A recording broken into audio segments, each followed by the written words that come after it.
Good morning students, standard 7, subject English 3.3, a crow in the house. So let's we see the lesson. What is the lesson is about? The young crow had fallen from its nest and was fluttering about on the road, in danger of being crushed by a cart or a tonga or seized by a cat when I picked it up and brought it home. It was in a sorry condition, beak gaping and head dropping. So, once upon a time, a young crow had fallen from its nest, fluttering about the road and in danger situation to crash by a cart or a tanga. So, the boy in this lesson picked it up and bring it to home, and its condition was very serious. Beak is gaping, head is dropping, and we did not expect it to live. The crow is about to die, but grandfather and I did our best to bring it round. We fed it by prising its beak gently open with a pencil, pushing in a little bread and milk, and then removing the pencil to allow it to swallow. घरी आणलेल्या कावळ्याला, जखमी कावळ्याला त्यांनी काय केलं, छोटीशी pencil त्याच्या चोचीमध्ये घालून त्याची चोच ओपन केली आणि ती इतकी कॅपेबल केली की तो ॲटलिस्ट थोडंसं दूध किंवा पाणी पिऊ शकेल. We variate this diet with occasional doses of grandmother's homemade plum wine and as a result the young crow was soon on the road to recovery. थोड्याच दिवसात तो कावळा बरा झाला. He was offered his freedom, but he did not take it. Instead, he made himself at home in the house. Grandmother, Aunt Mabel, and even some of grandfather's pets objected. But there was no way of getting rid of the bird. He took over the administration of the house. We were not sure that he was male, but we called him Caesar. आपल्याला त्यांना माहित नव्हतं की हा कावळा mail आहे का female आहे, आणि तो घरात राहिल्यापासून इतर प्राण्यांना पण तो नको होता, पण त्याच्यापासून सुटका होणार नव्हती कारण त्यांनी सगळ्यांनी त्याला ऍक्सेप्ट केलं होतं. Before long Caesar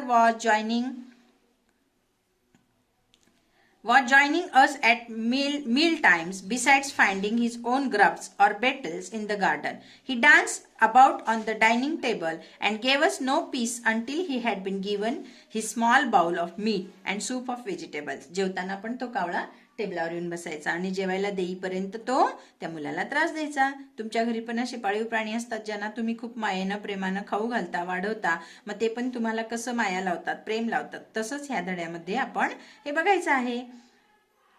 Investing things he would have across a table to empty matchbox of his content, or rip the daily paper or shades, to overturn the vase of flowers, or tug at the tail of one of the dogs. आणि अशा प्रकारे तो आता कावळा छानच झाला होता आणि तो इकडे तिकडे हिंडून आता खोड्या पण करत होता. की क्वेश्चन्स बघा. What dangers was likely to befall the young crow? Who were the other members of the author's family living in the same house? Did the author's grandfather like animals? How do we know that? Give 2 examples from this page to support your answer. You have to read the lesson and find out the answers.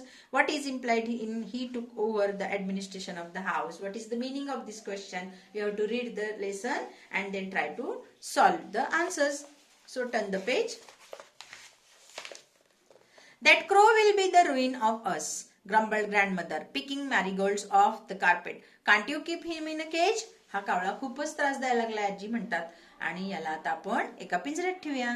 We did try keeping Caesar in cage, but he was so angry and objected with such fierce cawing and flapping that it was better for our nerves and peace of mind to give him the run of the house. He did not show any inclination to join the other crows in the banyan tree. त्याला काही interest नव्हता दुसऱ्या कावळ्यांच्या मध्ये mix व्हायचा.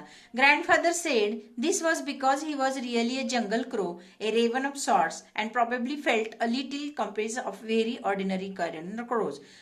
Grandfather म्हणत होती की हा इतर कावळ्यांसारखा कावळा नाहीये, हा जंगल क्रो आहे, म्हणून तो दुसऱ्यांमध्ये मिक्स होत नाहीये.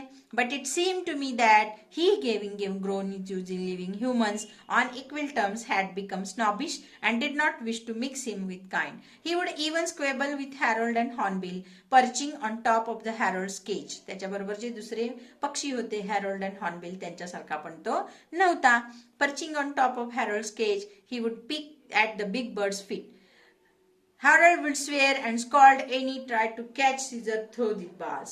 In time, he learned to talk a little as ravens sometimes do in a cracked, throaty voice. थोडंसं तो बोलायला पण शिकला. He would sit for hours outside the window, banging on the glass with his beak and calling, "Hello, hello."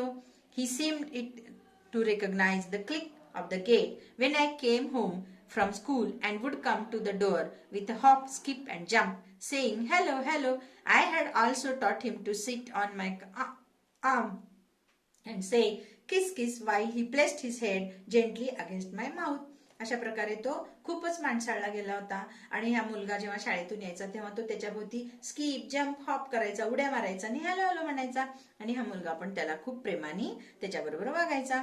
No on one of aunts mobile visits, lighted on her arm and crackled, "Kiss, kiss." Aunt Mabel was delighted and possibly flattered and leaned forward for a kiss. But Kaz's attention shifted to my aunt's gleaming spectacles and thrashing at them with his beak. He knocked them off. Aunt Mabel never was a success with the pets. Pet or pest? Grandmother insisted that was a pest in spite of his engaging habits. घरी कोणी आलं की तो खूपच त्यांच्याबरोबर दंगामस्ती करायचा. आणि मग लोक विचारायचे, हा पेट आहे की पेस्ट आहे, म्हणजे तुम्हाला पाळीव म्हणून आवडतो की नको आहे म्हणून नको आहे हा.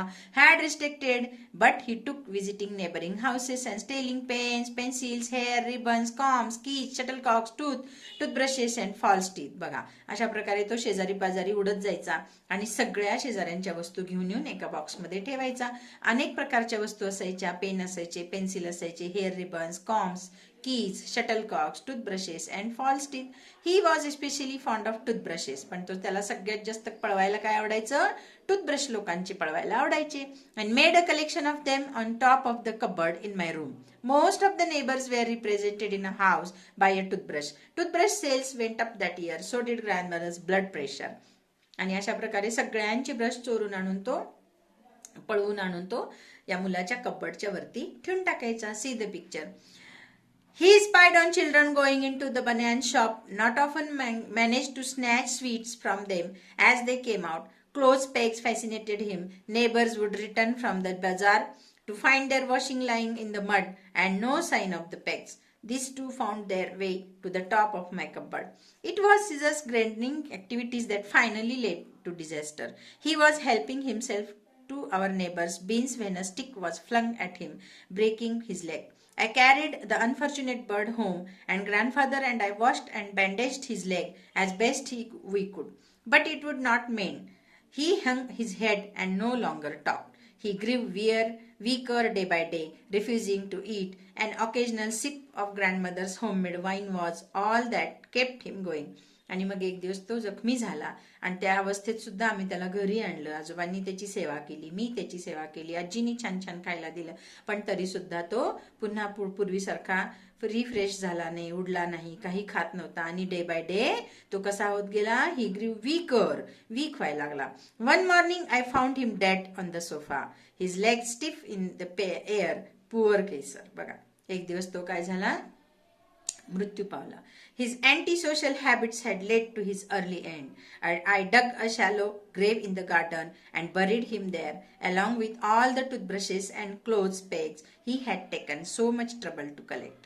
आणि मग एक दिवशी त्याचा अशा प्रकारे मृत्यू झाल्यानंतर ह्या मुलांनी एक छोटासा खड्डा त्याच्या गार्डन मध्ये केला आणि तिथे त्याला बरीड केलं. त्या सर्व वस्तूंसहित जे टूथब्रश आणि कागदी तुकडे आणि बाकीचं त्यांनी जे काय आणलं होतं ते कपड्यांचे धागे वगैरे त्यासहित त्यांनी त्या कावळ्याला खूप दुःखी अंतःकरणानं दफन केलं. कारण तो त्याचा फेवरेट कावळा होता आणि हे सगळं गोळा करून आणण्यात त्या कावळ्याला सुद्धा खूप त्रास झाला होता.